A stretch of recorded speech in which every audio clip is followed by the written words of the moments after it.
नमस्कार दोस्तों। आज वीडियो बनाने में थोड़ा सा टाइम लग गया। आज कुछ देर के लिए मैं अपने भाई के साथ बाहर बैठ गया था। बातचीत करने लगे। आज नवरात्रि का छठा दिन है और ठीक है, थोड़ा 2 दिन और बचे हैं बस व्रत के। फिर नवमी पूजन के बाद तो व्रत समाप्त है। तो दोस्तों, जैसा कि मैंने पहले बताया हुआ है कि अपने ट्यूटोरियल वीडियो में मैं कुछ चीज़ें बताता रहूँगा, कोई ना कोई एक अच्छी घटना आप लोगों के साथ शेयर करूँगा।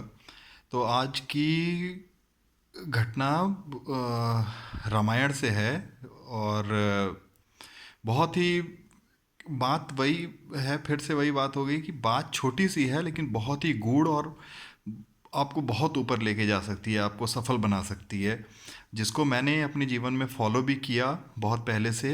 और मैं मतलब अच्छा है, मेरी मेरी लाइफ अच्छी है। जितना जो मैं सोचता हूँ, जितना एक्सपेक्टेशन होता है उतना मुझे मिल जाता है।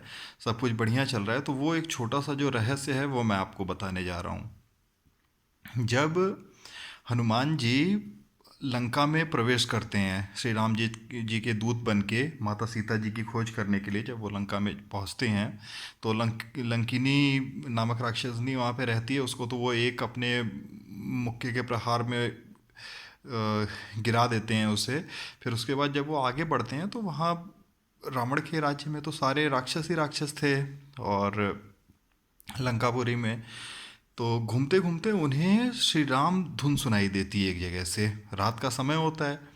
तो वो हनुमान जी बहुत ही ज़्यादा अचंभित होते हैं, सोचते हैं कि इस रावण की नगरी में, लंकापुरी में, राम धुन और राम नाम का जाप करने वाला महात्मा कौन हो सकता है। तो वो पहुंचते हैं, वो देखते हैं घर के बाहर शंख और चक्र बना हुआ रहता है। तो वो समझ जाते हैं कि ये तो किसी न किसी नारायण जी के भक्त का ही मकान है। वो आज्ञा लेके प्रवेश करते हैं तो पता लगता है कि ये घर तो रावण के ही सगे भाई विभीषण जी का है। तो हनुमान जी वहाँ पे एक बहुत ही प्रेरक प्रसंग बताते हैं कि अगर संत जन कहीं पे भी हों, हमें कहीं पे भी मिलें, किसी भी, ये हमें भी अपने जीवन में इम्प्लीमेंट करना चाहिए कि कोई भी संत पुरुष जो हैं वो हमें कहीं पे भी मिलें, किसी भी देश में मिलें, विदेश में मिलें, हमारे गांव में मिलें, समाज में मिलें, घर में मिलें, कस्बे में मिलें, कहीं पे भी मिलें, हमें संत लोगों के साथ हमेशा मित्रता बढ़ानी चाहिए। ये बात हमें याद रखनी चाहिए कि हमें संत पुरुष के साथ हमेशा मित्रता बढ़ानी चाहिए, क्योंकि संत पुरुष की जो मित्रता है वो कभी भी नुकसानदायक नहीं होती, वो हमेशा हमेशा ही फलदायी होती है। आप लेकिन होता उल्टा है। लोग क्या करते हैं, लोग प्रभावित होते हैं अपने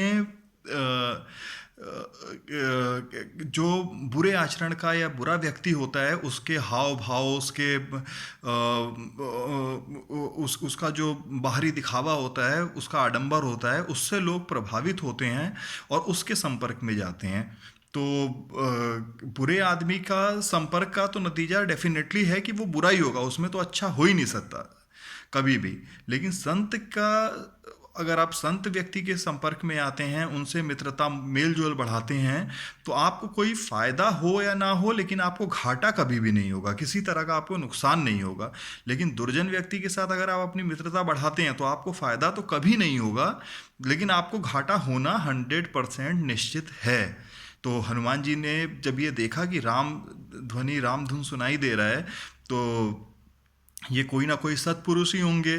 तो हनुमान जी उसी समय निश्चय करते हैं कि मैं इन महात्मा जी से मैं जाके मिलूंगा, इनसे मैं दोस्ती करूंगा, इनसे मैं मित्रता अपनी बढ़ाऊंगा। और वैसा ही हनुमान जी करते हैं, अनुमति लेते हैं, जाके विभीषण जी से मिलते हैं। और आगे की कहानी आप लोगों को पता ही है, सभी धर्म प्रेमी जनता को कहानी का पता है कि विभीषण जी का कितना सहयोग रहता है माता जानकी जी को छुड़ाने से लेकर, रावण के संहार कराने से लेकर, पूरी लंकापुरी को राक्षसों से मुक्त कराने में विभीषण जी का कितना ज़्यादा योगदान है। ये बात भली भांति आप लोग भी जानते हैं। तो उसका जो बीज है, जो उसका पूरे घटनाक्रम का जो इनिशिएटिव जो लिया था, वो हनुमान जी के द्वारा ही लिया गया था। और हनुमान जी को तो कहा ही जाता है कि बल बुद्धि विद्या हर सर्वगुण संपन्न, तो दिमाग में उनसे चतुर कोई भी नहीं है, बल में उनके बराबर बलशाली कोई भी नहीं है।